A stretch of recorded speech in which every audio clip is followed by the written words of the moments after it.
আমাকে শহীদ করে সেই মিছিলে শামিল করে নিও। যেই মিছিলের নেতা আমির হামজা, খোবায়েব খাব্বাব আল্লাহর ছিল যারা অতি প্রিয়, শহীদ করে নিও। মরতেই হবে যখন শহীদি মরণ দিও আমাকে। শাহাদাত জানি শুধুই জীবন, সে মরণ দিও আমাকে। মরতেই হবে যখন শহীদি মরণ দিও আমাকে। বলেন আমিন। শাহাদাতের মউত উত্তম মৃত্যুর একটা নমুনা, আর শাহাদাতের মউত হলো শ্রেষ্ঠ মউত। শাহাদাতের মাধ্যমে যারা মৃত্যুবরণ করে তাদেরকে মৃত বলতেও আল্লাহ নিষেধ করেছেন, এবং তাদের ব্যাপারে আল্লাহ কোরআনে কারীমের 3 নম্বর সূরা সূরা আলে ইমরানের 169 নম্বর আয়াত থেকে বললেন, ওয়ালা তাহসাবান্নাল্লাযীনা কুতিলু ফি সাবিলিল্লাহি আমওয়াতাম বাল আহইয়াউন ইনদা রাব্বিহিম ইউরযাকুন। আর যারা আল্লাহর পথে জীবন বিলিয়ে দেয় তাদেরকে তোমরা খবরদার মৃত বলো না, বরং তারা হলো জীবিত, কিন্তু তোমরা এটা বুঝতে পারো না। এরা হলো জীবিত, এবং এদেরকে যিনি রিজিক দান করেন গলার আওয়াজ বড় করে বলেন তিনি কে? তাহলে উত্তম মৃত্যুর 4 নম্বর নমুনা হলো শহীদি মৃত্যু। পাপ করতে করতে, গুনাহ করতে করতে, তওবা না করে যদি গুনাহগার অবস্থায় মালাকুল মউতের সাথে কারো সাক্ষাৎ হয়ে যায়, সেই ব্যক্তির পরকাল যাত্রা কেমন হবে, সেই ব্যক্তির মৃত্যুর ধরন কেমন হবে? আল্লাহর নবী বলেছেন, ফাইদা কানার রাজুলুস সুউ ক্বালা উখরুজি আইয়াতুহান নাফসুল খাবীসাতু কানাত ফিল জাসাদিল খাবীস। আল্লাহর নবী বলেছেন, যখন কোনো পাপী গুনাহগার নিকৃষ্ট লোকের মৃত্যুর সময় চলে আসে, তখন ফেরেশতা তাকে এসে বলে, উখরুজি আইয়াতুহান নাফসুল খাবীসাতু কানাত ফিল জাসাদিল খাবীস। হে নিকৃষ্ট, হে অপবিত্র আত্মা, যে আত্মা এই নিকৃষ্ট দেহে ছিল, উখরুজি যামিমাতাও ওয়া আবশিরি বিহামিমিন ওয়া গাসসাক। তুমি তিরস্কারের সাথে, নিন্দার সাথে জাহান্নামের ফুটন্ত গরম পানি এবং পূজের সুসংবাদ গ্রহণ করো। ওয়া আখারা মিন শাকলিহি আজওয়াজ, অনুরূপ আরো বহু রকমের নিকৃষ্ট জিনিসের সুসংবাদ তুমি গ্রহণ করো। ফামা তাজালু ইউকালু লাহা যালিকা হাত্তা তাখরুজ। তার দেহ থেকে, শরীর থেকে রূহ বের করার আগ পর্যন্ত ফেরেশতা এমন দুঃসংবাদ দিতে থাকবে। আবার মুসনাদে আহমদের ভেতরে হাদিস এসেছে, আল্লাহর নবী বলেছেন, ইন্নাল আবদাল কাফিরা ইযা কানা ফি ইনকিতাইম মিনাদ দুনিয়া ওয়া ইকবালিম মিনাল আখিরাহ। যখন কোনো কাফির, পাপী, তাপির মৃত্যুর সময় চলে আসে, পরকাল যাত্রার সময় হয়, দুনিয়া ত্যাগ করার সময় হয়ে যায়, নাযালা ইলাইহি মিনাস সামাই মালাইকাতুন সুদুল বুজুহ। তখন নিকৃষ্ট কালো চেহারা বিশিষ্ট কিছু ফেরেশতারা অবতরণ করে, মাহুমুল মুসুহ, তাদের সাথে মোটা জাহান্নামের দুর্গন্ধযুক্ত কাপড়ের কাফন থাকে। ফায়াজলিসুনা মিনহু মাদ্দাল বাসার। তারা ওই পরকাল যাত্রী, মৃত্যু পথযাত্রী লোকটার চোখের দৃষ্টি সীমানা পর্যন্ত বসে থাকে। সুম্মা ইয়াজিউ মালাকুল মাউত। অতঃপর মালাকুল মাউত, মৃত্যুর ফেরেশতা আসেন, হাত্তা ইয়াজলিসা ইনদা রাসিহি। তারপরে ওই পরকাল যাত্রী লোকটার মাথার নিকটে বসেন। বসার পরে বলেন, ফায়াকুলু ইয়া আইয়াতুহান নাফসুল খাবীসা, হে অপবিত্র আত্মা, নিকৃষ্ট আত্মা, উখরুজি ইলা সাখাতিম মিনাল্লাহি ওয়া গাদাব। আল্লাহর অসন্তুষ্টি আর গজবের উদ্দেশ্যে বের হয়ে আসো। ফাতাফাররাকা ফি জাসাদি। এই কথা বলা মাত্রই তার গোটা দেহে যন্ত্রণা শুরু হয়ে যেতে থাকে। ফায়ান্তাজিউহা কামা ইউনতাজাউস সুফুদু মিনাস সুফিল মাবলুল। আল্লাহর নবী বলেছেন, আল্লাহর নবী বলেছেন ভেজা পশম থেকে লোহার একটা শিককে টেনে হিচড়ে বের করলে যতটা কষ্ট হয়, এই গুনাহগার লোকটা মরণের সময় তার চাইতে আরো বেশি কষ্ট পাবে। বিভিন্ন রিওয়ায়াতে এসেছে এদের কষ্টের নমুনা কেমন হবে। শাদ্দাদ ইবনে আউস রাদিয়াল্লাহু আনহু বলেছেন, একজন জীবিত মানুষকে ধরে যদি তলোয়ার দিয়ে কেটে 1000 পিস 1000 টুকরা করা হয়, ওই ব্যক্তি যতটা না কষ্ট পাবে, একজন গুনাহগার মরণের সময় তার চাইতে আরো বেশি কষ্ট পাবে।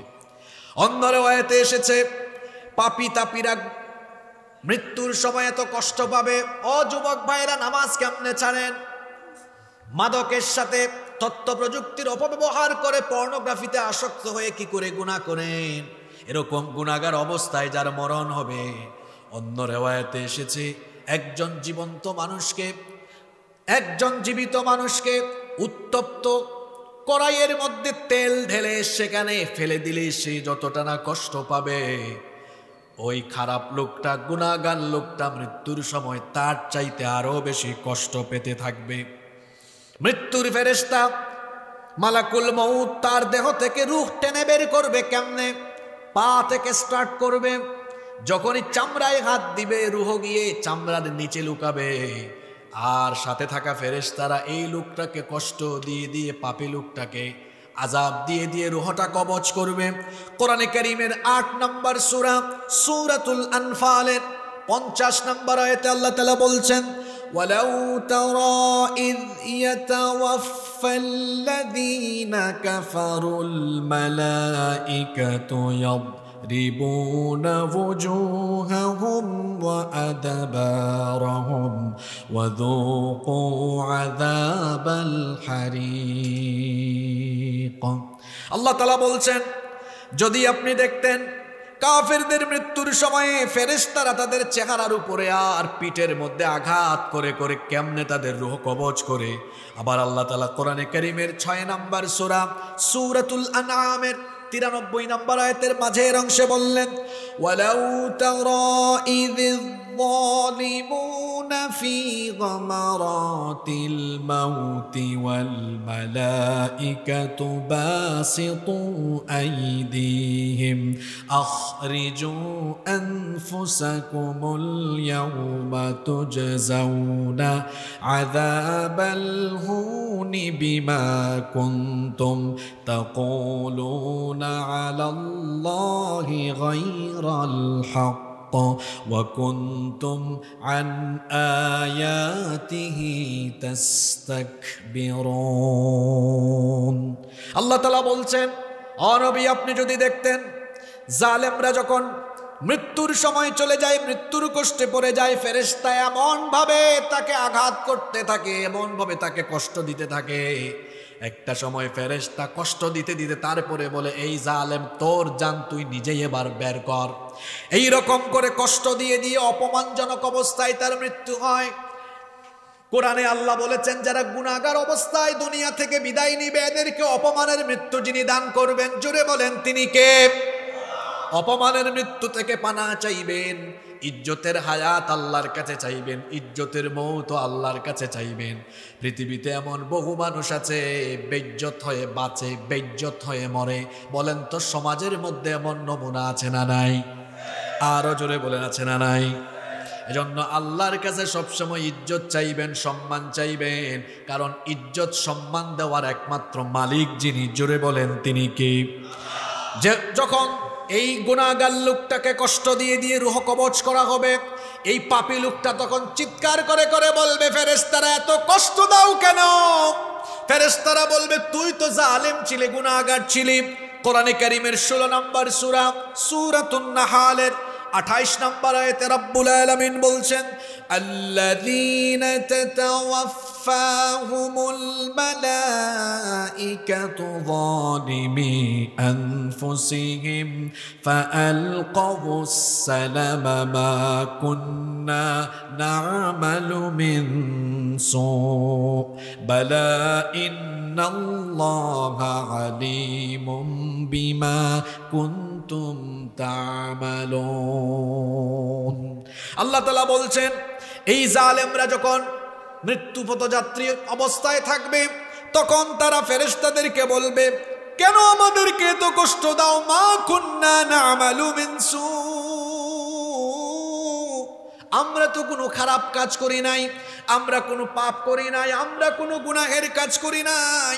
তখন তাদেরকে বলা হবে, বালা ইন্নাল্লাহা আলিমুম বিমা কুনতুম তা'মালুন, অবশ্যই অবশ্যই তোমরা যা করেছো, তোমাদের সকল কর্মকাণ্ড সম্পর্কে যিনি সব কিছু জানেন। গলার আওয়াজ বড় করে বলেন, তিনি কে? ফেরেশতা এই গুনাহগার লোকটাকে কষ্ট দিয়ে দিয়ে, আযাব দিয়ে দিয়ে যখন তার রূহটাকে একেবারে গলার কাছে একেবারে নিয়ে আসবে, কণ্ঠগত যখন তার জান হয়ে যাবে, আল্লাহ তাআলা কোরআনে কারিমে এই চিত্রের কথা এভাবে তুলে ধরেছেন। কোরআনে কারিমের ৭৫ নম্বর সূরা সূরাতুল কিয়ামাহ ২৬ নম্বর আয়াত থেকে আল্লাহ তাআলা বলছেন, কাল্লা ইযা বালাগাতিত তারাকিয়া ওয়া কিলা মান রাকিউ ওয়া যান্না আন্নাহুল ফিরাক ওয়ালতাফাতিস সাকু বিস-সাকি ইলা রাব্বিকা ইয়াওমাইযিনিল মাসাক। আল্লাহ তাআলা বলছেন, কাল্লা ইযা বালাগাতিত তারাকি, কখনো নয়, যখন এই জালিম, এই গুনাহগারদের জান, রূহ যখন একেবারে গলা পর্যন্ত চলে আসবে, তাকে বলা হবে, ওয়াকিলা মান রাক, কে আছে ঝাড়ফুঁক করবে, কে আছে আজ তোমাকে রক্ষা করবে, কে আছে এমন যে আজকে তোমাকে বাঁচাবে। ওয়া যান্না আন্নাহুল ফিরাক,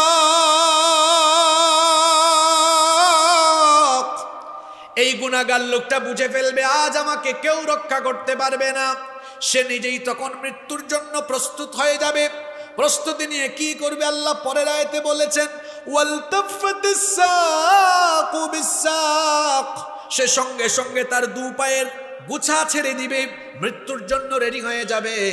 আল্লাহ তাআলা বলছেন, বান্দারে শোনো, আজকে হলো সেই মুহূর্ত, সেই সময়, ইলা রাব্বিকা ইয়াওমাইযিনিল মাসাক, আজকে তোমার রবের কাছে ফিরে আসার দিন।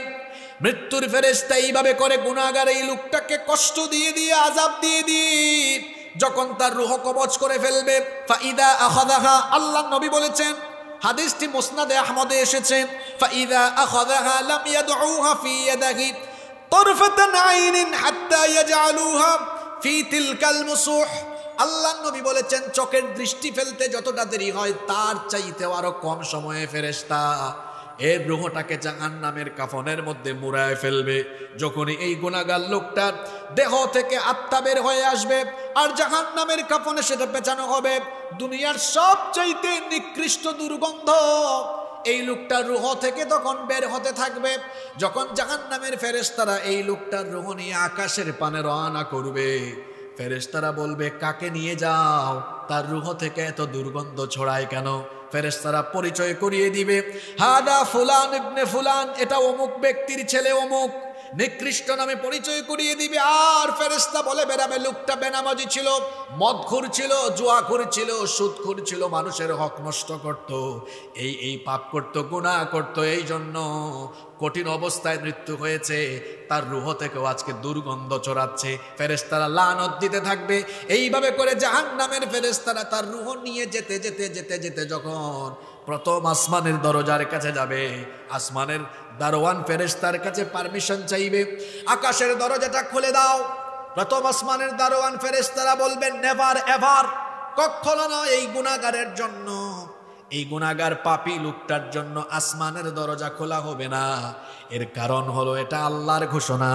কোরআনে কারীমের ৭ নম্বর সূরা সূরাতুল আরাফের ৪০ নম্বর আয়াতে আল্লাহ তাআলা বলছেন, লা তুফাত্তাহু লাহুম আবওয়াবুস সামাই ওয়া লা ইয়াদখুলুনাল জান্নাতা হাত্তা ইয়ালিজাল জামালু ফি সাম্মিল খিয়াত। আজকে এদের জন্য আসমানের দরজা খোলা হবে না। এরা জান্নাতেও ঢুকতে পারবে না। এদের জন্য জান্নাতে ঢোকা আজকে ততটা কঠিন। লা ইয়াদখুলুনাল জান্নাতা হাত্তা ইয়ালিজাল জামালু ফি সাম্মিল খিয়াত। সুইয়ের ছিদ্র দিয়ে উট প্রবেশ করা সহজ না কঠিন? আরে আপনাদেরকে ওয়াজ শোনাইতে শোনাতে এমনি টায়ার্ড বানায় ফেলছে, আমি নিজেই টায়ার্ড। 1 ঘন্টা 5 মিনিট বসেছি, আর আপনারা তো আমার চেয়ে সিনিয়র, আপনারা 5-6 ঘন্টা বসছেন। ক্লান্ত হয়ে গেছেন আপনারা? এই ওয়াজের দরকার ছিল বাদেশা, কিন্তু হয়ে গেছে রাত 11:30। এটা ঘুমের সময়। কি আর করব, আমি বেশি কিছু বলবো না, কারণ ম্যানেজমেন্ট এটা এমন এক জিনিস, এটা নিজে থেকে না বুঝলে অন্য কেউ বুঝাইতে পারে না। আমি তো সিলেটে মানুষ, আমার সিলেটে আপনাদের দাওয়াত রইল। আমাদের সিলেটে কখনো রাত 10:30 11টার পরে মাইক চলে না, মাহফিল বন্ধ। এশার নামাজের পরে প্রধান অতিথি বক্তব্য রাখেন, 10টা 10:30টায় শেষ হয়ে যায়। আল্লামা সাইদি সাহেব 50 বছরেরও বেশি সময় তাফসীর করেছেন। তার মাহফিল যারা আয়োজন করতেন, রাত 10টার বেশি সময় তিনি আলোচনা করতেন। সারাদিন তো আমার বাপজানরা ভাইজানরা কত কষ্ট করেছেন, তো এখন তো ঘুম আসবে স্বাভাবিক। আমি যে কথা বলবো আমারও ভালো লাগবে না, মুড আসবে না, তো কারণ সামনে থেকে রেসপন্স পাবো না আমি। কষ্ট হচ্ছে বাবারা ভাইয়েরা, আমাকে আপনারা অল্প কিছু সময় দিবেন তো? কি দিবেন তো? মাশাআল্লাহ, আল্লাহ সবাইকে কবুল করেন। সুইয়ের ছিদ্র ছোট না বড়? আপনারা রংপুরে এটাকে সুই বলেন, তাই তো? তো সুইয়ের ছিদ্র দিয়ে উট প্রবেশ করা যেমন কঠিন, আল্লাহ বলছেন এই গুনাহগার পাপীরা জান্নাতে যাওয়াও তার চাইতে আরো কঠিন। এইভাবে করে পাপী তাপীদের রূহকে কবজ করা হবে। প্রথম আসমানে যাওয়া হবে, পারমিশন দেওয়া হবে না। এরপরে তার রূহকে সিজ্জিনে পাঠিয়ে দেওয়া হবে। সিজ্জিন কি? সিজ্জিন হচ্ছে জাহান্নামী পাপী তাপীদের রূহকে সংরক্ষণের জায়গা। এটার নাম কি? সিজ্জিন। মৃত্যুর কয়টা ধরন বলছিলাম? জোরে বলেন, কয়টা? এটা একটা ধরন বললাম। এরা কারা? নেককার না বদকার? খবর আছে। পাপ করেন না, গুনাহ করেন না, নামাজ ছাইরেন না, মানুষের হক মাইরা খাইয়েন না, পাপ করিয়েন না, রাতের বেলা ইন্টারনেটে আসক্ত হয়ে গুনাহ করিয়েন না। খবর আছে ভাই, বিপদ আছে। এই যে আপনি নাটক, সিনেমা, পর্নোগ্রাফি দেখতে দেখতে নাপাক শরীরে ঘুমান, আল্লাহর ভয় কি আপনার ভেতরে নাই? এই অবস্থায় যদি নাপাক শরীরে মারা যান, নবীজির হাদিসটা একটু মাথায় রাখেন। আল্লাহর নবী বলেছেন, ইউবাসু কুল্লু আবদিন আলা মা মাতা আলাইহি। মানুষ যে অবস্থায় মারা যাবে ওই অবস্থায় হাসরের ময়দানে উঠবে। নাপাক অবস্থায় মারা গেলে নাপাক অবস্থায় হাসরে উঠবে। তার হাসর হবে ঈমানদারদের সাথে না নাপাকের সাথে? খবরদার আমার যুবক ভাইয়েরা, নাপাকিতে শয়তানের ওয়াসওয়াসায় পড়ে কোনো গুনাহের কাজে লিপ্ত হবেন না। আল্লাহ সবাইকে শয়তানের ওয়াসওয়াসা থেকে হেফাজত করেন, বলেন আমিন। মৃত্যুর 2 নম্বর ধরনটা হলো উত্তম ধরন, উৎকৃষ্ট ধরন, সর্বোত্তম ধরন। অর্থাৎ যাদের পরকাল যাত্রা হবে সুন্দর, অসাধারণ, চমৎকার। আল্লাহ এমন যাত্রা আমাদের সকলকে তুমি নসিব করে দিও, বলেন আমিন। আরো আসতে বলেন আমিন। উত্তম মৃত্যু আমরা চাই কি চাই না? সবাই চাই কি চাই না? এবার আসেন, উত্তম মৃত্যু কাদের হবে? সুন্দর মৌত কাদের হবে? সুন্দর মৌত কেবলমাত্র তাদের হবে যারা ঈমান এবং নেক আমলের উপরে অবিচল থাকে। তাদেরকে সুন্দর মৌত যিনি নসিব করে দিবেন তিনি কে? শর্ত হলো ঈমান আর আমলের উপরে টিকে থাকা। আচ্ছা বলেন তো, আমরা যে যুগে বাস করছি এই যুগে ঈমান টিকায় রাখা সহজ না কঠিন? এত কঠিন আল্লাহর নবী বলেছেন কিয়ামতের আগে আখিরি জামানায় ঈমান টিকিয়ে রাখা এত কঠিন হবে, জ্বলন্ত কয়লার উপরে দাঁড়িয়ে থাকা যতটা না কঠিন হবে, ঈমানের উপরে টিকে থাকা তার চাইতে আরো ভয়াবহ কঠিন হবে। অবস্থা এমন হবে, সকালবেলা কোনো মানুষ মুমিন থাকলেও আখিরি জামানার শেষ জামানার ফিতনায় পরে সন্ধ্যার আগে কাফির হয়ে যাবে। রাতের বেলা সন্ধ্যাবেলা ঈমান থাকবে, কিন্তু রাতের বেলা শয়তানি ফিতনায় লিপ্ত হয়ে সকালের আগে ঈমান হারা হয়ে যাবে। আজকে বলেন তো, ঈমান বিধ্বংসী সেই জাহিলি যুগের আধুনিক জাহিলি যুগের আধুনিক ফিতনা আমাদের সামনে পিছনে চতুর্দিকে এখন কম না বেশি? কিছুই লাগবে না আজকে আপনার ঈমান ধ্বংস করার জন্য। আপনার পকেটে থাকা মোবাইলটাই এনাফ, যথেষ্ট। এত সাংঘাতিক উপাদান এটা। যদি আপনি একটু এটার অপব্যবহার আরম্ভ করেন, চরিত্র নিকৃষ্ট হয়ে যাবে, নিচে নামতে নামতে লোকটা শয়তানেরও নিচের ক্যাটাগরিতে চলে যেতে পারে। মোবাইল ফোনের অপব্যবহারই আপনাকে ধ্বংস করে দিতে পারে। আবার এই শেষ জামানায় যারা ইমানকে বাঁচাবে, এদের আবার আলাদা করে মর্যাদা যিনি দান করবেন, গলার আওয়াজ বড় করে সবাই বলেন, তিনি কে? নেক আমলের উপরে, ইমান আর নেক আমলের উপরে থাকবে কারা? ইমান আর নেক আমলের উপরে থাকবে যারা, উত্তম সর্বোত্তম মৌত পেয়ে যাবে তারা। আর কেবলমাত্র সর্বোত্তম মৌত তাদের নসিব হবে যাদেরকে আল্লাহ নেক আমলের তৌফিক দিবেন। বলেন তো তৌফিক দেওয়ার মালিক যিনি, তিনি কে? এজন্য তিরমিজি শরীফে হাদিস এসেছে, আল্লাহ নবী বলেছেন, ইদা আরাদাল্লাহু বিআবদিন খায়রান ইস্তামালাহু। যখন আল্লাহ তাআলা কোনো বান্দার কল্যাণ চান, তখন আল্লাহ তাকে কল্যাণের যোগ্য করে তোলেন। সাহাবীরা জিজ্ঞেস করলেন, কাইফা ইস্তামিলুহু ইয়া রাসূলুল্লাহ?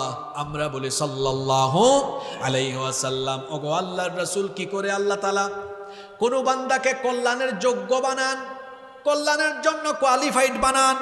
আল্লাহ রাসূল জবাব দিলেন, ইউওয়াফিকুহু লিআমালিন সালিহিন ক্বাবলাল মাউত।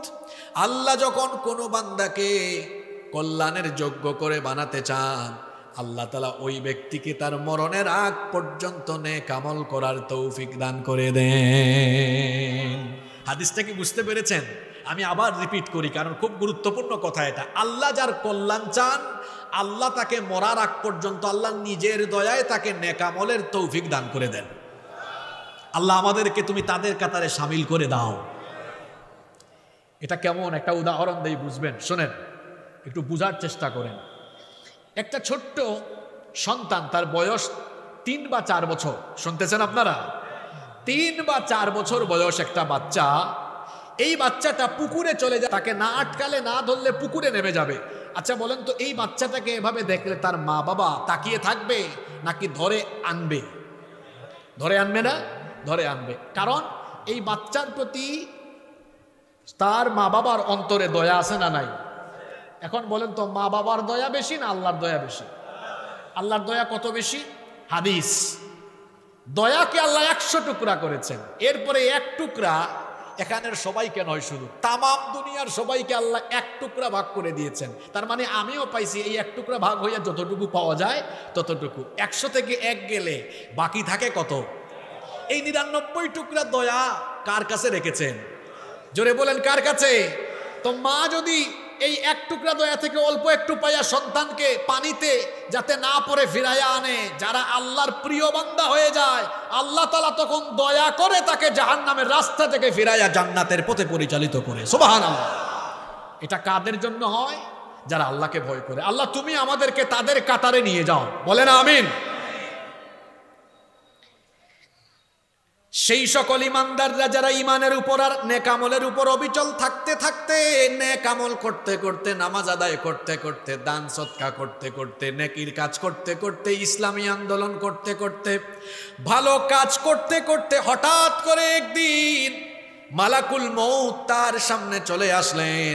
এই লোকটার মৃত্যুর ধরন কেমন হয়, তার পরকাল যাত্রা কেমন হয় শুনেন এবার। মুসনাদে আহমদের সেই হাদিস, আল্লাহর নবী তার ব্যাপারে বলেছেন, ইন্নাল আবদাল মুমিন ইযা কানা ফি ইনকিতাইম মিনাদ দুনিয়া ওয়া ইকবালিম মিনাল আখিরাহ। যখন কোনো মুমিন ইমানদার ব্যক্তির মৃত্যুর সময় চলে আসে, দুনিয়া থেকে চলে যাওয়ার আর আখিরাতকে ইস্তেকবাল করার সময় চলে আসে, নাযালা ইলাইহি মিনাস সামাই মালাইকাতুম বিদুল ওয়ুজুহ। তখন আসমান, তখন জান্নাত থেকে একদল সুসজ্জিত সুন্দর চেহারার ফেরেশতা আগমন করেন। এদের সৌন্দর্য কেমন আল্লাহর নবী বলেছেন, কাআন্না ওয়ুজুহাহুম আশ-শামস। তাদের চেহারার সৌন্দর্য এমন, তাদের সৌন্দর্যের কাছে সূর্যের আলো কিছুই না। আল্লাহু আকবার।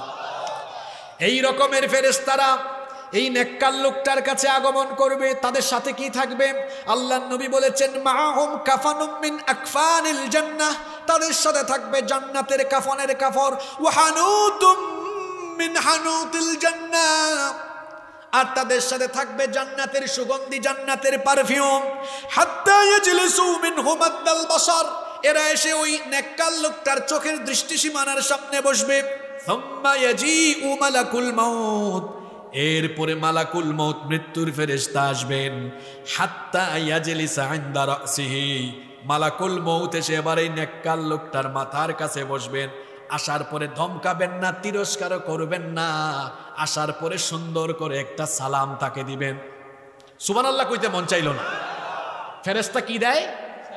এটা কোথায় আছে শোনেন, কোরআনুল কারীমের 16 নম্বর সূরা সূরাতুন নাহলের 32 নম্বর আয়াতে রব্বুল আলামিন বলছেন, আল্লাযীনা তাতাওয়াফাহুমুল মালাইকাতু তাইয়্যিবিনা ইয়াকুলুনা সালামুন আলাইকুম উদখুলুল জান্নাতা বিমা কুনতুম তা'মালুন। পবিত্র থেকে থেকে, নেকির উপর থেকে থেকে যাদের মৃত্যুর সময় চলে আসে, ইয়াকুলুনা, ফেরেশতারা এদেরকে বলে, সালামুন আলাইকুম উদখুলুল জান্নাতা বিমা কুনতুম তা'মালুন। ফেরেশতা বলে তোমাদের উপর সালাম, অভিবাদন, তোমাদের উপর আল্লাহর রহমত আর শান্তি নাজিল হোক। মালাকুল মউত এসে সালাম দেয়। সালাম দেওয়ার পরে বলে আপনার জন্য সুসংবাদ, বলে আইয়াতুহান নাফসুত তাইয়্যিবা, হে পবিত্র উৎকৃষ্ট আত্মা, উখরুজি ইলা মাগফিরাতিম মিনাল্লাহি ওয়া রিদওয়ান, আল্লাহর ক্ষমা সন্তুষ্টির উদ্দেশ্যে বের হয়ে আসো। ফাতাখরুজু তাসিলু কামা তাসিলুল কাতরাতু মিন ফিস সিকাব, তখন এই নেককার লোকটার শরীর থেকে, দেহ থেকে আত্মা রূহকে এত সহজ করে বের করে না হবে। আল্লাহর নবী এত চমৎকার, এত সুন্দর উদাহরণ দিয়েছেন, কলসি থেকে পানি ঢাললে পানি যেমন সহজে বের হয়ে আসে, এই নেককার লোকটার দেহ থেকে এই রকম সহজে প্রাণ বের হয়ে আসবে। ফেরেশতারা সুসংবাদ দিবে, গুড নিউজ দিবে। গুড নিউজটা কেমন হবে? আল্লাহ তাআলা কোরআনে কারীমের 41 নম্বর সূরা হামিম আস-সাজদা এর 30 নম্বর আয়াতের মধ্যে বলেছেন, ইন্নাল্লাযীনা ক্বালু রাব্বুনাল্লাহু সুম্মা ইসতাকামু তাতানাজ্জালু আলাইহিমুল মালাইকা আল্লা তাখাফু ওয়া লা তাহজানু ওয়া আবশিরু বিল জান্নাতিল্লাতী কুনতুম তুআদুন। নিশ্চয়ই যারা ঘোষণা করবে আল্লাহ আমার রব, আমাদের রব যিনি, জুড়ে বলেন তিনি কে? আল্লাহ আমার রব, এই রবি আমার সব। আল্লাহ আমার রব, এই রবি আমার সব। দমে দমে তনু মনে তারি অনুভব। আল্লাহ আমার রব, এই রবি আমার সব। তোমার দুনিয়াতে আমি যেদিকে তাকাই, অতই নিয়ামতে ডুবে আছি সবাই। পাক পাখালির গানে শুনে তসবিহ কলো রব, তসবিহ কলো রব। আল্লাহ আমার রব, এই রবি আমার সব। আল্লাহু আকবার বলেন। ফেরেশতারা যখন এই লোকটার রূহ কবজ করবে, তখন ফেরেশতারা বলবে, ও আল্লাহর বান্দা, আল্লাহ তাখাফু ওয়া লা তাহজানু ওয়া আবশিরু বিল জান্নাতিল্লাতী কুনতুম তুআদুন। তোমার সাথে যে জান্নাতের ওয়াদা করা হয়েছে, সেই জান্নাতে যাওয়ার জন্য তুমি প্রস্তুত হও। তোমার জন্য কোনো ভয় নাই, টেনশন নাই, দুশ্চিন্তা নাই। আল্লাহর জান্নাতের জন্য প্রস্তুত হয়ে যাও। একটা বাচ্চা কান্না করলে তার মা এসে কুলে নিয়ে যখন তাকে দুধ পান করায়, সেই ছোট্ট বাচ্চাটি যেমন মায়ের কুলে দুধ পান করে করে আরাম করে ঘুমায়া যায়, ফেরেশতারা জান্নাতের সুসংবাদ দিয়ে এই নেককার লোকটার চোখের সামনে আল্লাহর প্রস্তুতকৃত জান্নাতের দৃশ্য যখন তুলে ধরবে, এই নেককার লোকটা জান্নাতের নয়নাভিরাম দৃশ্য দেখতে দেখতে আরাম করে চিরতরে ঘুমায়া যাবে। আল্লাহ এমন মৃত্যু আমাদের সবাইকে তুমি নসিব করে দিও, বলে না আমিন। এবার তার রূহটাকে জান্নাতের কাফনে মুড়ানো হবে। সঙ্গে সঙ্গে তার এই পবিত্র আত্মা থেকে দুনিয়ার সবচাইতে উৎকৃষ্ট সুগন্ধ বের হতে থাকবে। আল্লাহু আকবার। ফেরেশতারা যখন নিয়ে যাবে তখন অন্যান্য ফেরেশতারা জিজ্ঞেস করবে এটা কোন ব্যক্তির রূহ। ফেরেশতারা পরিচয় করাই দিবে আদা ফুলান ইবনে ফুলান, এটা অমুক এলাকার অমুক ব্যক্তির সন্তান। লোকটা বড় ভালো ছিল, আজান হলেই নামাজে সবার আগে লোকটা মাহফিলে যেত, কোরআন শুনতো, নিজে কোরআন তেলাওয়াত করত, কোরআন শিখেছে, বুঝেছে, পড়েছে, আমল করেছে, অন্যায় অপকর্ম থেকে বিরত থেকেছে, হারাম উপার্জনের ধারে কাছেও যায় নাই। লোকটা তার মা বাপের খেদমত করেছে, শিক্ষককে সম্মান করেছে, বড়দেরকে সম্মান করেছে, ছোটদেরকে স্নেহ করেছে, কোনোদিন গুনাহ করে নাই। ঈমান আর নেক আমলের উপর অবিচল থাকতে থাকতে তার মরণ হয়েছে। এই অবস্থায় তার রূহকে আমরা নিয়ে যাচ্ছি, প্রথম আসমানে যাওয়া হবে, অনুমতি চাওয়া হবে, ফেরেশতারা সম্মানের সাথে অভিবাদন জানাবে। এই রকম করে তার রূহটাকে উপরের দিকে ইল্লিন পর্যন্ত নেওয়া হবে। ইল্লিন থেকে তারপরে বলা হবে এবার তার রূহটাকে আবার তার কবরে ফিরায় দেওয়া হবে, এবার তার রূহটাকে কবরে আবার ফিরায় দাও। আর জান্নাতের ফেরেশতারা তখন আবারও তাকে সুস্বাগতম এভাবে জানাবে। কোরআনে কারিমে এই সুস্বাগতমের ধরনও আল্লাহ বলে দিয়েছেন। কোরআনে কারিমের 89 নম্বর সূরা সূরাতুল ফজরের 27 নম্বর আয়াত থেকে আল্লাহ বলছেন তাকে তখন বলা হবে, যারা পারেন আমার সাথে পড়েন, ইয়া আইয়াতুহান নাফসুল মুতমাইন্নাতু ইরজিই ইলা রাব্বিকি রাদিয়াতাম মারদিয়া ফাদখুলি ফি ইবাদি ওয়াদখুলি জান্নাতি। বলা হবে হে প্রশান্ত আত্মা, ইরজিই ইলা রাব্বিকি রাদিয়াতাম মারদিয়া, তোমার রবের সন্তুষ্টির উদ্দেশ্যে তুমি আসো, ফিরে আসো। ফাদখুলি ফি ইবাদি, আমার নেককার বান্দাদের কাতারে শামিল হও। ওয়াদখুলি জান্নাতি, আমার তৈরি করা জান্নাতের বাসিন্দা হয়ে যাও গো রব। সেই জান্নাতি বান্দাদের কাতারে দয়া করে আমাদের সবাইকে সেদিন শামিল করে দিও। আরো আসতে বলেন আমিন। এই রকম ভালো মৃত্যু আমরা চাই কি চাই না? কষ্ট হচ্ছে আপনাদের? আমি কিন্তু মাঝখানে চলে আসছি আলোচনা, প্রথম পয়েন্ট শেষ করছি। দেয়ার আর 2 টাইপস অফ ডেথ। মৃত্যুর কয়টা ধরন আছে? নিকৃষ্ট আর আমরা উৎকৃষ্ট মরণ চাই কি চাই না? এবার আমি মাত্র 7টা পয়েন্ট সংক্ষেপে বলবো। এই উৎকৃষ্ট মৃত্যুর আবার 7টা আলামত আছে। কয়টা আলামত আছে? জোরে বলেন কয়টা? আসেন তো সে আলামতগুলা কি? এবার দেখবেন সমাজের বাস্তবতার সাথে ওয়াজ মিলবে। ঘুমায় গেছেন নাকি? উৎকৃষ্ট মৃত্যুর 1 নাম্বার আলামত হলো এই লোকটাকে আল্লাহ মৃত্যুর আগে দুনিয়াতে বেশি বেশি বালা মুসিবত দিয়ে পরীক্ষা করবেন। উৎকৃষ্ট মৃত্যু মানে শুধু এই না যে এই লোকটার কষ্ট, দুঃখ, দুর্দশা, রোগবালাই কিছুই থাকবে না, আরামে থাকবে, আরামে চলে যাবে, বিষয়টা এমন নয়। উৎকৃষ্ট মৌত পাওয়ার জন্য এই মৌতের আগে মুসিবত, বালা মুসিবতের জীবন থাকতে পারে, রোগ সুখ আসতে পারে, কঠিন নির্যাতন আসতে পারে, ফাঁসি আসতে পারে আল্লাহর তরফ থেকে। উৎকৃষ্ট মৃত্যুর প্রধান নমুনা হলো মৃত্যুর আগে তার জীবনকে আল্লাহ বালা মুসিবত দিয়ে ভরপুর করে দিবেন। আর দুনিয়া সিজনুল লিল মুমিন ওয়া জান্নাতুল লিল কাফির। এই দুনিয়া হলো মুমিনের জেলখানা, আর কাফিরের জন্য এটা কি? কথা বুঝতেছেন না? কাফিরের জন্য এটা জান্নাত, আর মুমিনের জন্য দুনিয়া কষ্টের জায়গা। মুমিন দুনিয়ায় থাকে আর জান্নাতে যাওয়ার অপেক্ষা করে। সে অপেক্ষা করে কখন এই পচা দুর্গন্ধযুক্ত দুনিয়া ছেড়ে আল্লাহর জান্নাতে আমরা যাব। আল্লাহু আকবার।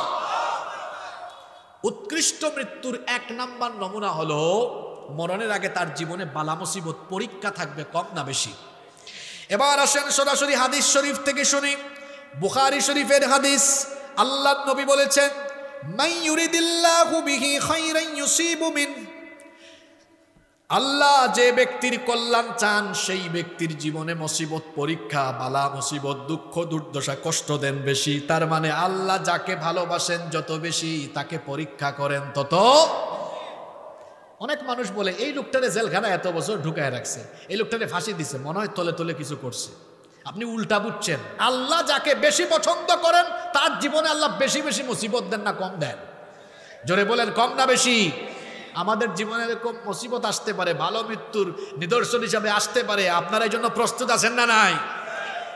এখন সুসময়, এই সুসময় যে সব সময় থাকবে এটা নাও হতে পারে। হতে পারে কঠিন সময় আসবে, রক্ত দেওয়া লাগতে পারে, জীবন দেওয়া লাগতে পারে, ইমানি পরীক্ষায় অবতীর্ণ হওয়া লাগতে পারে। কিন্তু একজন মুমিন সে কখনো ঈমানকে বিসর্জন দিবে না। প্রয়োজনে সে তার জীবনকে হাসি মুখে আল্লাহর রাস্তায় অকাতরে বিলিয়ে দিবে, তাও সে কখনো কোনো জালিমের সাথে অন্যায়ের আপোষ করবে না। আল্লাহ এই জাতের ঈমান আমাদেরকে দান করে দাও। ভালো মৃত্যুর এক নাম্বার নমুনা, মুসিবত আসবে কিন্তু আমরা হাসি মুখে বরণ করে নিব। সুবহানাল্লাহ পড়বেন না? আল্লাহর নবীকে একবার প্রশ্ন করা হলো, এই হাদিসটা এসেছে তিরমিজি শরীফে। নবীজিকে জিজ্ঞেস করা হলো, প্রশ্ন করা হলো, আইয়ুন নাসি আশাদ্দু বালাআন, সবচাইতে বেশি ঈমানি পরীক্ষা কাদের কাছ থেকে না হয়েছে? সবচেয়ে বেশি কঠিন পরীক্ষা কারা দিয়েছেন? আল্লাহর নবী তখন বললেন, আল আম্বিয়া, সবচাইতে বেশি ঈমানের পরীক্ষা দিয়েছেন আমরা না নবীরা? আপনি কি পরীক্ষা দিয়েছেন? কয়েকদিন জেলে থাকছেন, আয়না ঘরে থাকছেন। আর নবীদের পরীক্ষাটা কেমন ছিল শোনেন। জাতির পিতা তো আগুনের পরীক্ষায় অবতীর্ণ হয়েছেন। জাতির পিতাকে অনেকে আছে জোর করে জাতির ঘাড়ে জাতির পিতা চাপিয়ে দিতে চায়। জোর করে জাতির ঘাড়ে জাতির পিতা চাপিয়ে দেওয়া যায় না। জাতির পিতা ইব্রাহিম আলাইহিস সালামকে বানিয়েছেন কে? মহিলার মতো আওয়াজ দিলেন কেন? জাতির পিতা ইব্রাহিম আলাইহিস সালামকে বানিয়েছেন কে? মিল্লাত আবিকুম ইব্রাহিম হুয়া সাম্মাকুমুল মুসলিমিন। তোমাদের মিল্লাতের পিতা হলেন ইব্রাহিম। ইব্রাহিম আলাইহিস সালাম আগুনের পরীক্ষা দিয়েছেন। আমার নবী তো তায়েফে দান্দান মুবারক শহীদ করেছেন, উহুদের ময়দানে। উহুদে দান্দান শহীদ করেছেন, তায়েফের ময়দানে নিজের শরীরের রক্ত ঢেলে দিয়েছেন। সবচাইতে বেশি ঈমানের পরীক্ষা দিয়েছেন আমরা না উম্মত না নবীরা? জোরে বলেন কারা? আল্লাহর নবীকে প্রশ্ন করা হলো, সবচেয়ে বেশি ঈমানি পরীক্ষা দিয়েছেন কারা? আল্লাহর নবী বললেন, আম্বিয়া ও আলাইহিমুস সালাম, নবীরা সবচেয়ে বেশি পরীক্ষা দিয়েছেন। বলা হলো এরপরে কারা? নবীজি বললেন, সুম্মাল আমসালু বিল আমসাল, সুম্মাল আমসালু ফাল আমসাল। অতঃপর মর্যাদার দিক থেকে তার পরবর্তীগণ, তারপরে তার পরবর্তীগণ। আর পরীক্ষার ধরনটা কেমন হয়, ক্লাসিফিকেশনটা কেমন হয়? আল্লাহর নবী বললেন, ফায়ুবতালার রাজুলু আলা হাসাবি দীনি, যার দিনদারিতা যত বেশি তার পরীক্ষার মাত্রা তত। তার মানে ঈমান যার যত শক্ত, ঈমান যার যত কঠিন, তার পরীক্ষার মাত্রা তত কঠিন। এই জন্য দেখবেন যারা অন্যায়ের সাথে আপোষ করে না, ঈমানের উপরে টিকে থাকে, এদের উপরে কঠিন নির্যাতন নিপীড়ন নেমে আসে।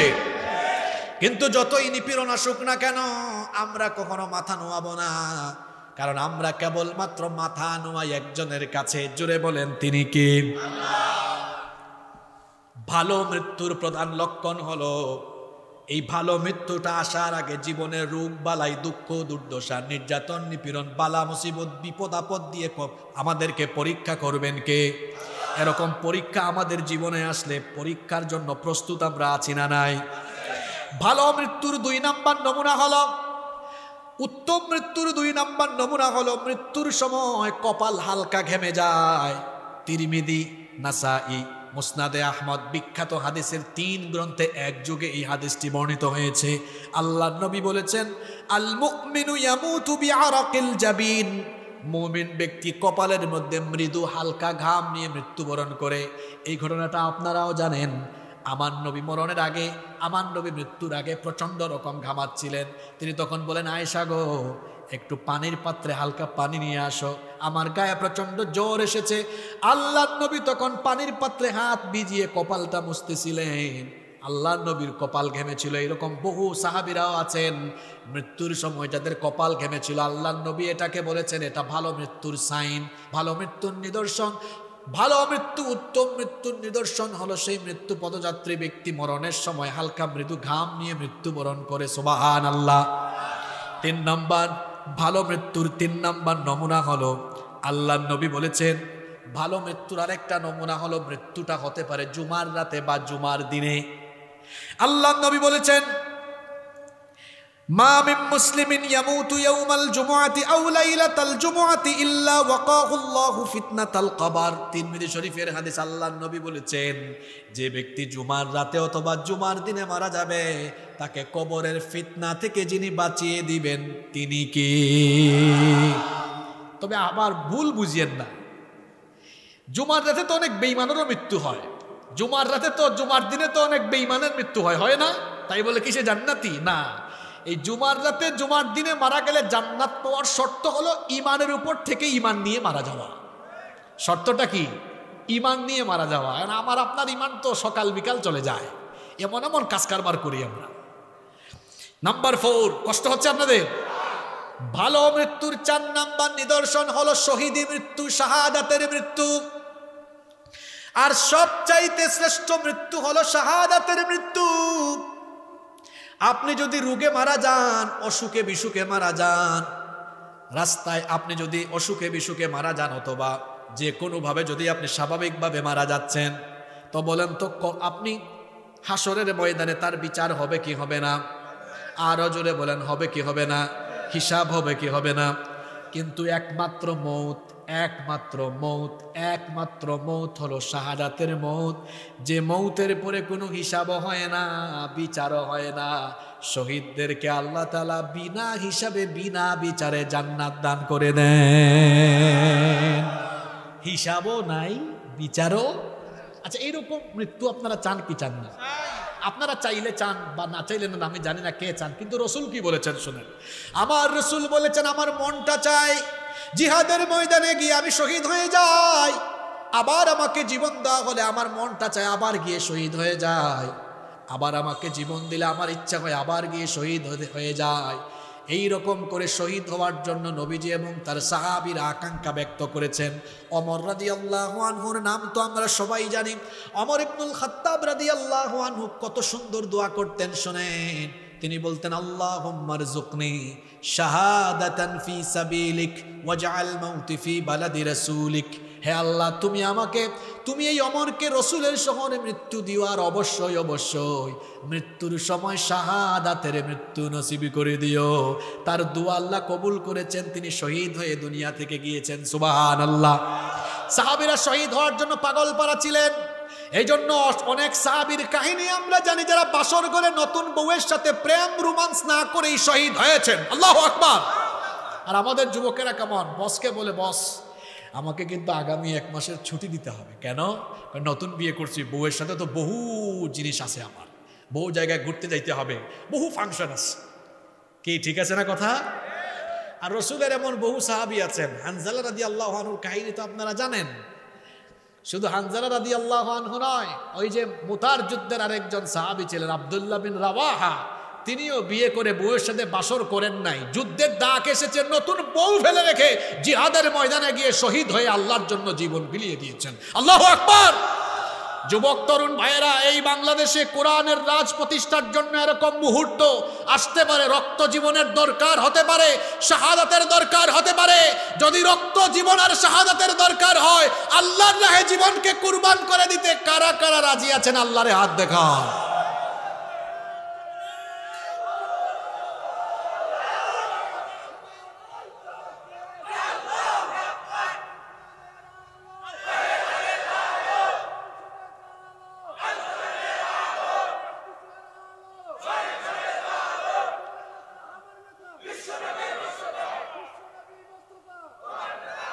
হাতগুলো নামান। এবার আমাকে বলেন, হাতটা কি মন থেকে তুলছেন? এবার সুসংবাদ শুনেন। এখানে যদি শহীদ কেউ নাও হন, আল্লাহ রসুল বলেছেন, মান সাআলাল্লাহু শাহাদাতি বিসিদকিন বাল্লাগাহুল্লাহু মানাজিলাশ শুহাদা ওয়া ইম্মাতা আলা ফিরাশি। আল্লাহ রসুল বলেছেন, দিলে যদি সত্যি সত্যি যদি শাহাদাতের আকাঙ্ক্ষা, আশা থাকে, এই লোকটা যদি শহীদ নাও হয়, দিলের মধ্যে আশা থাকার কারণে মরার পরে আল্লাহ বলবেন, এই লোকটাকে শহীদ হিসাবে মর্যাদা লিখে রাখো। সুবহানাল্লাহ। হাত যারা তুলছেন, মন থেকে তুলছেন তো? আমি তো আমার দুয়ায় সব সময় বলি, শেষে সব সময় বলি, আল্লাহ শাহাদাতের মৌত দিও, কারণ এই মৌত তো শ্রেষ্ঠ মৌত, হিসাবও নাই, বিচারও।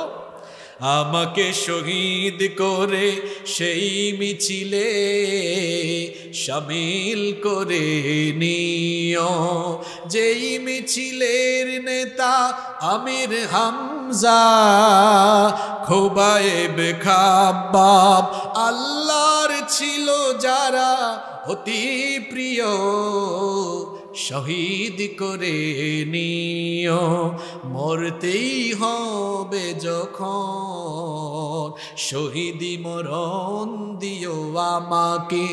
শাহাদাত জানি শুধুই জীবন, সে মরণ দিও আমাকে, মরতেই হবে যখন শহীদি মরণ দিও আমাকে। বলেন আমিন। শাহাদাতের মউত উত্তম মৃত্যুর একটা নমুনা, আর শাহাদাতের মউত হলো শ্রেষ্ঠ মউত। শাহাদাতের মাধ্যমে যারা মৃত্যুবরণ করে তাদেরকে মৃত বলতে আল্লাহ নিষেধ করেছেন, এবং তাদের ব্যাপারে আল্লাহ কোরআনে কারীমের 3 নম্বর সূরা সূরা আলে ইমরানের 169 নম্বর আয়াত থেকে বললেন, ওয়ালা তাহসাবান্নাল্লাযীনা কুতিলু ফি সাবিলিল্লাহি আমওয়াতাম বাল আহইয়াউন ইনদা রাব্বিহিম ইউরযাকুন। আর যারা আল্লাহর পথে জীবন বিলিয়ে দেয় তাদেরকে তোমরা খবরদার মৃত বলো না, বরং তারা হলো জীবিত, কিন্তু তোমরা এটা বুঝতে পারো না। এরা হলো জীবিত, এবং এদেরকে যিনি রিজিক দান করেন গলার আওয়াজ বড় করে বলেন তিনি কে? তাহলে উত্তম মৃত্যুর 4 নম্বর নমুনা হলো শহীদি মৃত্যু।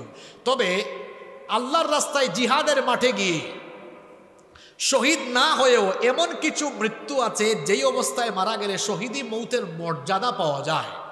এই রকম কিছু মৌত আছে, সেগুলো কি? আবু দাউদ শরীফের হাদিস, মুয়াত্তা মালিকের মধ্যে ওই হাদিসটি এসেছে। আল্লাহ রাসূল বলেছেন, আল মাতউনু শহীদ, মহামারীতে আক্রান্ত হয়ে যারা মারা যায় তারাও শহীদের মর্যাদা পাবে। ওয়াল গারিকু শহীদ, আবার যারা পানিতে ডুবে মারা যায় তাদেরকেও শাহাদাতের মর্যাদা দিবেন কে? ওয়া সাহিবু যাতিল জানবি শহীদ, পক্ষাঘাতে যারা মারা যায় তারাও শহীদ। ওয়াল মাবতুনু শহীদ, আবার পেটের পীড়ায় যারা মারা যায় তারাও শহীদ। ওয়া সাহিবুল হারিকি শহীদ, আগুনে পুড়ে দগ্ধ হয়ে যারা মারা যায় তাদেরকেও শাহাদাতের মর্যাদা দেন কে? ওয়াল্লাযী ইয়ামুতু তাহতাল হাদামি শহীদ, আবার যারা বিল্ডিং এর চাপায় পড়ে প্রাচীর ধসে মারা যায় তারাও শহীদ। ওয়াল মারআতু তামুতু বিজুমইন শহীদ, বাচ্চা জন্ম দিতে গিয়ে যে মহিলা মারা যায় ওই মহিলাকেও শহীদ বলেছেন মুহাম্মদ, আমরা বলি সাল্লাল্লাহু। আবার আল্লাহর নবী অন্য হাদিসে আরো বলেছেন, মান কুতিলা দুনা মালিহি ফাহুয়া শহীদ, যে ব্যক্তি তার নিজের মাল সম্পদ রক্ষার জন্য শহীদ হবে সেও শহীদি মর্যাদা পাবে। ওয়া মান কুতিলা দুনা দীনিহি ফাহুয়া শহীদ, আবার যারা দিন রক্ষার জন্য শহীদ হবে, দিন রক্ষার জন্য জীবন দিবে তারাও শহীদ। এই বাংলাদেশে দিন রক্ষার জন্য, দিন প্রতিষ্ঠার জন্য জীবনের দরকার হলে জীবন দিয়ে দিলে শহীদ হিসাবে গ্রহণ করে নেবেন কে? এজন্য আমরা প্রস্তুত আছি না নাই? ওয়া মান কুতিলা দুনা দামিহি ফাহুয়া শহীদ, আত্মরক্ষার জন্য আত্মরক্ষা করতে গিয়ে যে ব্যক্তি নিহত হবে তাকেও শহীদ বলেছেন মুহাম্মদ, আমরা বলি সাল্লাল্লাহু। ওয়া মান কুতিলা দুনা আহলিহি ফাহুয়া শহীদ, নিজের পরিবার পরিজনকে বাঁচাতে গিয়ে যে নিহত হবে সেই ব্যক্তিকেও শহীদ বলেছেন মুহাম্মদ, আমরা বলি সাল্লাল্লাহু আলাইহি ওয়াসাল্লাম। এই যে হাদিসে এতগুলো মানুষের কথা, প্রায় 9-10 প্রকারের মানুষের কথা বলে ফেলেছি। এরা যদি জিহাদেও শহীদ না হয়, এই অবস্থায় মারা গেলে শহীদি মর্যাদা এদেরকে যিনি দান করে দিবেন তিনি কে? আবার যারা আল্লাহর জন্য, আল্লাহর দ্বীনের প্রয়োজনে ইসলামী রাষ্ট্রের সীমানা পাহারা দিতে গিয়ে কিংবা দায়িত্বশীলের কথা শুনতে গিয়ে যদি পাহারার দরকার হয় আর সে যদি পাহারা দেয়, ওই ব্যক্তিকেও শহীদের মর্যাদা দিয়ে দিবেন কে? মুসলিম শরীফের হাদিস, আল্লাহর নবী বলেছেন, রিবাতুন ইয়াউমিন ওয়া লাইলাতিন খায়রুম মিন সিয়ামি শাহরিন ওয়া কিয়ামিহি।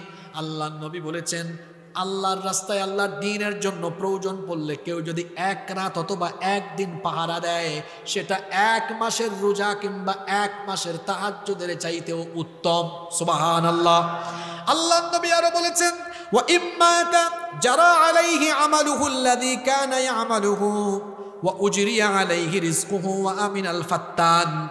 আল্লাহর নবী বলেছেন, যদি এই ব্যক্তি পাহারা দিতে গিয়ে মারাও যায়, সেই ব্যক্তির আমলের ধারা কখনো বন্ধ হবে না, কবরে গিয়েও সওয়াব তার চলতে থাকবে।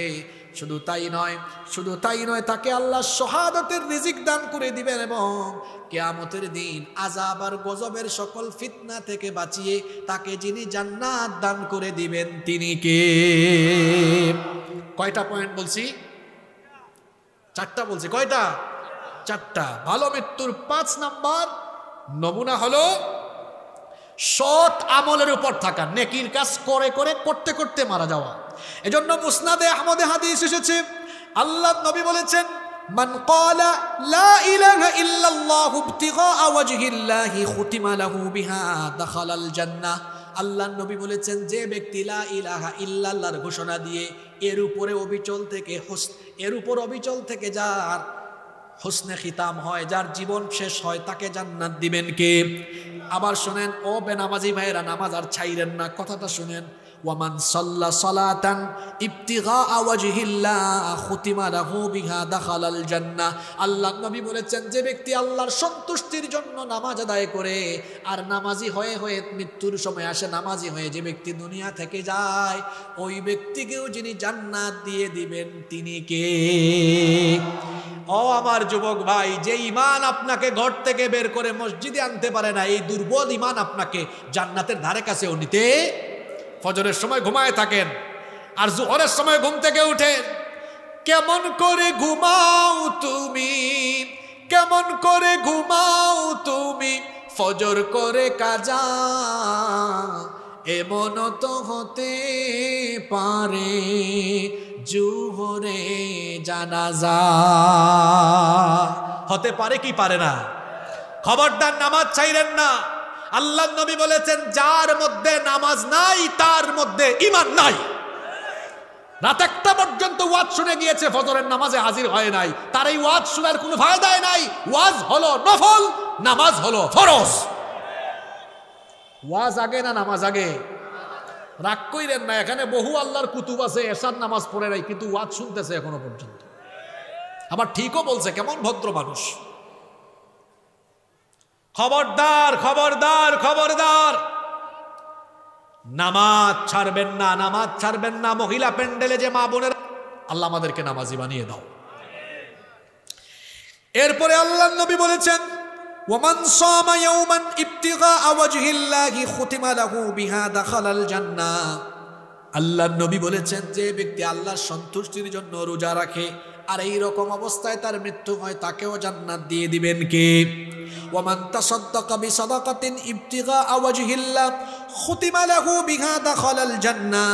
আর যে ব্যক্তি আল্লাহর সন্তুষ্টির জন্য দান সদকা করে, আমি এখানে আলোচনা আরম্ভ করার আগে দেখলাম অনেকেই দান করেছেন, খুব ভালো। আজকের এই দান সদকা যারা করেছেন, এই রকম মরণ পর্যন্ত যারা দান সদকা করতেই থাকবেন, দানশীল হয়ে যারা মারা যাবে, আল্লাহ বলেছেন তাদের জন্য আমার জান্নাতের দরজা খুলে যাবে। তাহলে ভালো মৃত্যুর আরেকটা নমুনা হলো, মরণের আগ পর্যন্ত ওই লোকটা শুধু নেক আমল, ভালো আমল করতেই থাকে। আল্লাহ এদের কাতারে আমাদের সবাইকে শামিল করে নাও। কষ্ট হচ্ছে মনে হয় আপনাদের, তাই না? নাম্বার 6 নাম্বার ভালো মৃত্যুর 6 নাম্বার নমুনা হলো হজের সফরে মৃত্যু হতে পারে। হজের সফরেও যদি কারো মৃত্যু হয়, এটাকে ভালো মৃত্যুর নিদর্শন বলেছেন মুহাম্মদ সাল্লাল্লাহু। আবার কেউ হজে বা উমরায় গিয়া তাই বলে নিজে নিজে ঢুস খাইয়া মরে যাইয়েন না। যে ওয়াজে শুনছি হুজুর বলছে হজের সফরে আসলেই মারা গেলে জান্নাত আছে, তার মানে আত্মহত্যা করতে বলা হয়নি। আপনি গিয়েছেন, ওখানেই মৌত নসিব হয়েছে। এরকম যদি হয়, বুখারী এবং মুসলিম শরীফের হাদিসের বর্ণনাকারী সাহাবী হচ্ছেন আব্দুল্লাহ ইবনে আব্বাস রাদিয়াল্লাহু আনহুমা। তিনি বলেছেন, ক্বালা বাইনামা রাজুলুন ওয়াকিফুন বিআরাফা। আরাফার ময়দানে আমরা এমন এক ব্যক্তির কাছে ছিলাম, ইদ ওয়াকা আন রাহিলাতিহি ফাওয়াকাসাতহু। ওই ব্যক্তি তার বাহন থেকে হঠাৎ করে পড়ে গেল, এরপরে তার ঘাড় মটকে সেই ব্যক্তি সেখানেই মারা গেল। এমত অবস্থায় আল্লাহর নবী এই লোকটার ব্যাপারে বললেন, ইগসিলুহু বিমাইন ওয়া সিদরিন। লোকটাকে বড়ই পাতার গরম পানি দিয়ে গোসল দাও। ওয়া কাফিনুহু ফি সাওবাইন। তার জন্য আলাদা কাফনের কাপড় আনিও না। শুনেন, হজ অবস্থায় মারা গেলে আলাদা করে কাফনের কাপড় লাগানো হয় না, পরিধান করানো হয় না। নবীজি বলেছেন, তার যে ইহরামের 2 টুকরা কাপড় আছে, ইহরামের 2 টুকরা কাপড় দিয়ে কাফন লাগাইয়া দাও। ওয়ালা তুহান্নিতুহু ওয়ালা তুখাম্মিরু রাসাহু, আর কোনো সুগন্ধি লাগায়ও না এবং তার মাথাটাকে ঢেকেও দিও না। বলেন তো আমাদের এলাকায় কোনো মানুষ মারা গেলে মাথাটা আমরা পেঁচায়া দেই কি দেই না? কিন্তু নবীজি বলেছেন এই লোকটা হজের সফরে মারা গিয়েছে, আলাদা কাফনের কাফন লাগিও না, তার ইহরামের 2 টুকরা কাফন দিয়েই, ইহরামের 2 টুকরা কাপড় দিয়েই তার কাফনের ব্যবস্থা করো, মাথা ঢাকবা না। আবার সেই লোকটার কাফনের কাপড়ে কোনো সুগন্ধিও লাগাবা না। এর কারণ হলো আল্লাহর নবী বলেছেন ফাইন্নাহু ইউবআসু ইয়াউমাল কিয়ামাতি মুলাব্বিয়ান, কারণ ইসরাফিলের সিঙ্গার ফুৎকারের পরে এই লোকটা তালবিয়া অর্থাৎ লাব্বাইক আল্লাহুম্মা লাব্বাইক বলতে বলতে হাসরের ময়দানে হাজির হবে। এটা ভালো মৃত্যুর আরেকটা সাইন। অনেক কষ্ট দিচ্ছি আপনাদেরকে আমি। 7 নাম্বার ভালো মৃত্যুর 7 নাম্বার নমুনা হলো মৃত্যুর সময় কালেমা নসিব হতে পারা, মুখ দিয়ে বের হওয়া লা ইলাহা ইল্লাল্লাহু মুহাম্মাদুর রাসূলুল্লাহ সাল্লাল্লাহু। এটা সবার নসিব হবে না, যে ঈমানের উপর থাকবে তার নসিব হবে।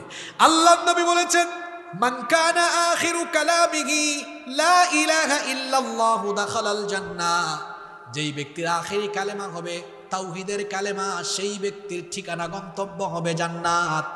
জান্নাত পাওয়ার জন্য শেষ অবস্থা, জান্নাত পাওয়ার পরে একেবারে শেষ অবস্থা হতে হবে এমন ঈমানের উপর অবিচল থাকা, ঈমানের উপর টিকে থাকা। অবস্থা যদি এমন হয় যে সারা জীবন ঈমানের উপর ছিল, মরার সময় বেঈমান, জান্নাতে যেতে পারবে না, যাবে জাহান্নামে। কিন্তু কোন লোক যদি সারা জীবন গুনাহ করার পরেও মরণের আগে ঈমানটা নিয়ে যেতে পারে, তাকে মাফ করে দিয়ে দিবেন কে? একটা ঘটনা মনে পড়ে গেছে, ঘটনাটা কি বলবো? কষ্ট হচ্ছে আপনাদের? ঘটনাটা কি শুনবেন? বনি ইসরাইলের একজন বিখ্যাত কুখ্যাত খুনি, একাধারে এই লোকটা একটা দুইটা নয় 99টা খুন করেছিল, 99টা মার্ডার করেছে। জোরে বলেন কয়টা? 99টা খুন করার পরে লোকটার মনের মধ্যে অনুশোচনা আসলো, লোকটার মনের মধ্যে অনুতপ্ততা বোধ আসলো। সে গেল খ্রিস্টান পাদ্রির কাছে, গিয়ে বলল আমি 99টা খুন করেছি, আমি এখন ভালো হতে চাই, ভালো হওয়ার কি রাস্তা আছে নাকি? পাদ্রি বলল না, তোমার তো ভালো হওয়ার কোনো রাস্তা নাই। লোকটার উঠছে রাগ, রাগের মাথায় এই পাদ্রিকেও খুন করেছে। আগে ছিল 99, এখন যুগ হয়েছে আরো একটা, মোট হইল কয়টা? একেবারে খুনের সেঞ্চুরি, মার্ডারের সেঞ্চুরি করে ফেলেছে। এরপরে একজন আলেমের কাছে গেল, যাওয়ার পরে বলল আমি তো অনেক বড় পাপী, 100 মার্ডার করে ফেলেছি আমি, কিন্তু আমি এখন আল্লাহর পথে ফিরে আসতে চাই, আমি ভালো হতে চাই, আমি আর গুনার পথে পাপের পথে থাকতে চাই না। আমার মনের মধ্যে অনুশোচনা এসেছে, ভালো হওয়ার কোনো পথ আছে নাকি? সেই আলেম তখন তাকে বললেন অবশ্যই আছে, তুমি হতাশ হয় না, কারণ আল্লাহ তো কোরআনেই বলে দিয়েছেন قل يا عبادي الذين أسرفوا على أنفسهم لا تقنطوا من رحمة الله إن الله يغفر الذنوب جميعا إنه هو الغفور الرحيم। নিজের উপর জুলুম করে ফেললে, পাপ করে ফেললে, গুনাহ করে ফেললে হতাশ হয়ে যাও না। যতই গুনাহ থাকুক না কেন, আমাদের গুনার পরিমাণ যত বেশি, আল্লাহর দয়ার পরিমাণ তার থেকে কম না বেশি? আলেম বললেন অসুবিধা নাই, তওবা করো, মাফ চাও, তাহলে মাফ করে দিবেন কে? খেয়াল করে ঘটনাটা শোনেন। এই লোকটা তওবা করলো, তওবা করার পরে আলেম তাকে বললেন যেহেতু তুমি তওবা করেছো, অবশ্যই তওবা কবুল হয়ে গেলে আল্লাহ তোমার পিছনের সব গুনাহ মাফ করে দিবেন। সুবহানাল্লাহ। এই লোকটাকে তখন আলেম বললেন শোনো, তুমি তোমার এলাকায় যেও না, কারণ তোমার এলাকায় খারাপ মানুষের সংখ্যা বেশি। ভালোর সাথে থাকলে ভালো, খারাপের সাথে থাকলে আপনি আতরের দোকানে ঢুকবেন, আতর যদি না কিনে 15 মিনিট আতরের দোকানে থেকে বের হয়ে যান, দেখবেন শরীরের সাথে আতরের গন্ধ থাকবে। আবার আপনি যদি বিড়ি নাও খান, সিগারেট নাও খান, সিগারেট খুর বিড়ি খুরের সাথে হাত মিলালে দেখবেন বিড়ি সিগারেটের গন্ধ হয়ে যাবে। তার মানে ভালোর সাথে থাকলে ভালো, খারাপের সাথে থাকলে খারাপ। আলেম বললেন খবরদার, তুমি তোমার এলাকায় যাও না, বরং একটা এলাকার নাম বলে দিচ্ছি, ওই এলাকায় যাও, গিয়ে বাকি জীবন ওখানে ভালো মানুষের সাথে বসবাস করো। এবার এই লোকটা ওই এলাকার দিকে রওনা করলো। লোকটা কিছু দূর যেতেই অল্প একটু পথ গিয়েছে, মালাকুল মউত এসেছে, লোকটার মরণ হয়েছে। এবার কোনো মানুষ যখন মারা যায়, একটু আগে হাদিস শুনেছেন, পাপী হলে জাহান্নামের ফেরেশতা আসে, নেককার হলে জান্নাতের ফেরেশতা আসে। কিন্তু এই লোকটা মারা যাওয়ার পরে দেখা গেল জান্নাতের ফেরেশতাও এসেছে, জাহান্নামের ফেরেশতাও চলে এসেছে।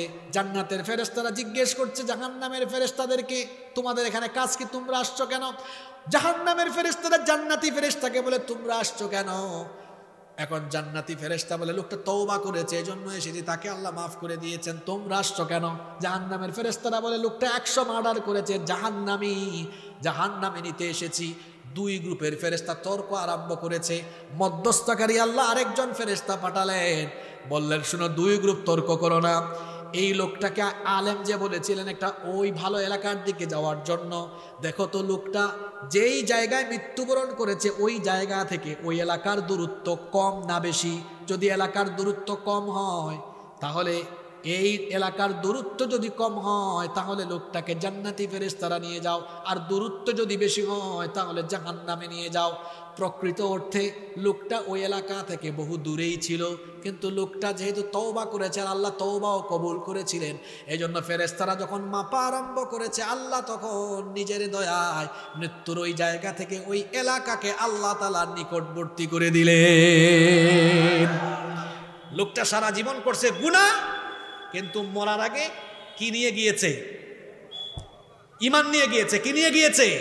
এরকম বহু মানুষ আছে খুব নামাজি, মরার সময় সুদ খাইয়া মরছে। এরকম সুদখুর তো রংপুরে নাই, সারা জীবন। অনেক সুদখুর আছে দেখবেন 5 ওয়াক্তের নামাজি, আপনাদের গ্রামে হয়তো নাই। আমি বহু জায়গায় দেখেছি নামাজি সুদখুর, একদম কোথায় নামাজে দাঁড়ায় জানেন? হুজুরের ঠিক পিছনে। আবার ওই জায়গা দখল করা, কাউরে বসতেও দেয় না, কেউ বসলে মাইন্ড করে, কই তুই আমার জায়গায় বসত কেন? অনেকে মসজিদে জায়গা দখল করে, আপনাদের এলাকায় হয়তো নাই, আমাদের সিলেটে এগুলো আছে, এদিকেও আছে না? দেখবেন তার নির্দিষ্ট প্লেস, ওখানে কেউ বসলে কয় ভাই তুমি এখানে বসছো কেন, এটা আমার জায়গা তো। আসে না? আল্লাহ এগুলো থেকে আমাদেরকে হেফাজত করেন। তাহলে বলছিলাম, ঈমান নিয়ে বেঁচে থাকাটাই শুধু যথেষ্ট নয়, ঈমান নিয়ে মরতে পারা হলো সফলতা। আল্লাহ ঈমান নিয়ে বাঁচার, ঈমান নিয়ে মরার তৌফিক দাও। আর কষ্ট দিব না, শেষ দিকে চলে আসছি। আমরা প্রথমে কি বললাম? মৃত্যুর 2 প্রকার। পরে কি বললাম? ভালো মৃত্যুর 7টা সাইন, নিদর্শন। এবার আমার শেষ পয়েন্ট। এখন আপনাদের কাছে আমার প্রশ্ন, আপনারা সবাই এই ভালো মৃত্যু, উত্তম মৃত্যু চান কি চান না? আসলেই সবাই চান? এবার ভালো মৃত্যুর 6টা আমল বলবো খুব সংক্ষেপে। আপনারা 10 মিনিট সময় দিতে পারবেন তো আমাকে? এই 6টা কিন্তু মুখস্থ করে যাওয়া লাগবে। আজকে কি মহিলারা মাহফিলে আছেন নাকি? মা বোনরাও মুখস্থ করবেন। ভালো মৃত্যু নসিব হওয়ার কয়টা আমল? 6টা আমল।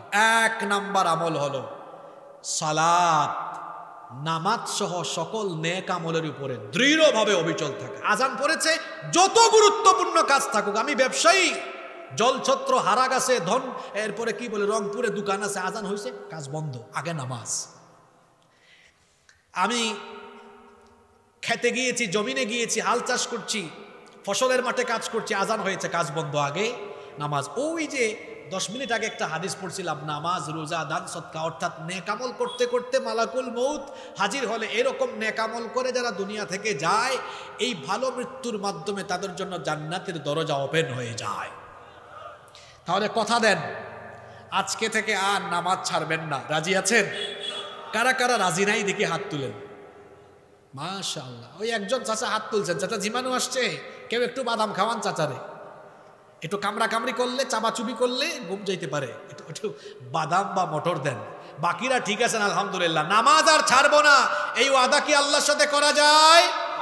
দেখি কারা কারা রাজি আছেন, আল্লাহরে দেখান একটু। মাশাআল্লাহ, হাত নামান, আল্লাহ কবুল করেন। তাইলে ভালো মৃত্যু পাওয়ার 1 নাম্বার আমল, নামাজ সহ কোনো নেক আমল ছাড়া যাবে না ইনশাআল্লাহ। 2, এটা খুব গুরুত্বপূর্ণ আমল। ভালো মৃত্যুর 2 নাম্বার আমল হলো সব সময় ওযু অবস্থায় থাকা। কি অবস্থায় থাকা?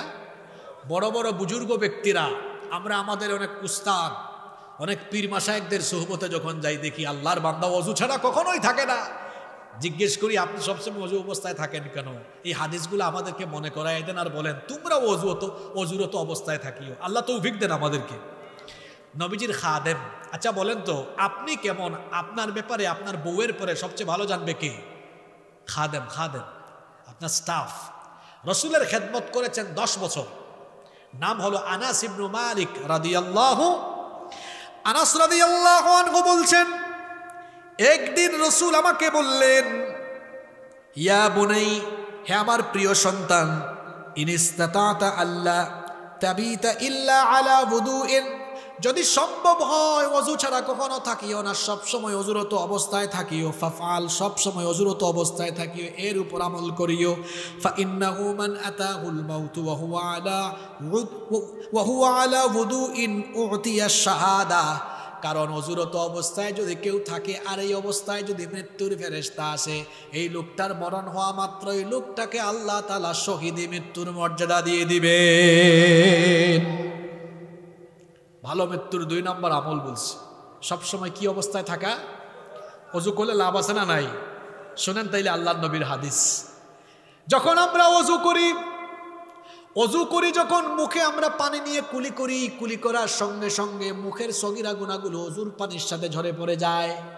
যখন মুখের মধ্যে পানি দেই, মুখমণ্ডল গড়িয়ে যখন পানি পড়ে, মুখের সগীরা, চোখের সগীরা গুনাহগুলো ঝরে ঝরে পড়তে থাকে।